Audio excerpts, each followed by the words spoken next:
अगर मैं ना होता तो गजल कौन कहता, आपके खूबसूरत चेहरे को कमल कौन कहता।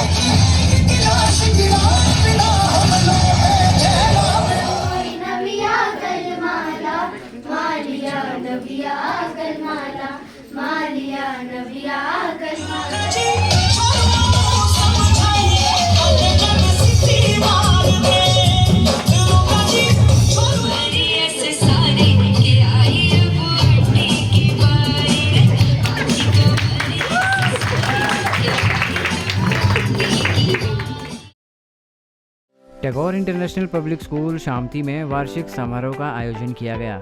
समारोह में उच्च शिक्षा उपनिदेशक डॉक्टर जगदीश नेगी ने बतौर मुख्य अतिथि शिरकत की। कार्यक्रम की शुरुआत मां सरस्वती वंदना से हुई। स्कूल की प्रधानाचार्य श्रीमती ललिता पंवार ने स्कूल की उपलब्धियों के बारे में उपस्थित लोगों को अवगत करवाया। A truly remarkable one. This year, we have achieved important milestones in academics, sports, and extracurricular activities. Our students have excelled not only in their studies but also in competition, bringing home numerous awards. Each achievements speak to their hard work and dedication. इसके बाद स्कूली बच्चों ने रंगारंग कार्यक्रम प्रस्तुत किए।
School के निदेशक डॉक्टर बीएस पंवार ने भी अपने विचार व्यक्त किए।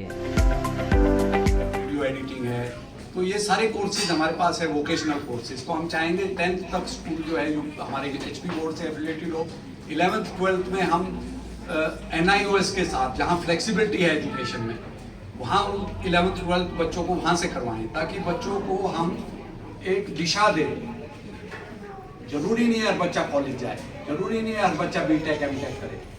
एक बिल्कुल बेसिक लेवल से जब बच्चा निकल के चलेगा तो आजकल कॉलेजेस में भीड़ करने की ज़रूरत नहीं है, क्योंकि वहाँ कुछ ज़्यादा सीखने को नहीं है कॉलेजेस में। आज की हालात ही हैं। डिस्टेंस एजुकेशन है, जैसे ये इग्नू है, जैसे हमारा इकडॉल है, और तमाम जितनी यूनिवर्सिटीज़ हैं, हमारी सेंट्रल यूनिवर्सिटी, वहाँ डिस्टेंस एजुकेशन में कोर्स हैं। बच्चा अपनी लाइन पकड़े, जिस चीज़ के लिए उसका दिल धड़कता है वो चीज़ आगे लेके चले और उसमें स्पेशलाइज करे। और पैडिंग जो है आगे एजुकेशन की, एजुकेशन लेना कोई बुरी बात नहीं। उपनिदेशक डॉक्टर जगदीश नेगी ने अभिभावकों से आग्रह किया कि इन बच्चों का बेहतर भविष्य बनाने में अपना सहयोग दें। उन्होंने कहा कि प्रतिस्पर्धात्मक युग में बच्चों की पढ़ाई व अन्य गतिविधियों के साथ साथ खेल गतिविधियों में भी भाग लेना आवश्यक है ताकि बच्चों का सर्वांगीण विकास हो सके।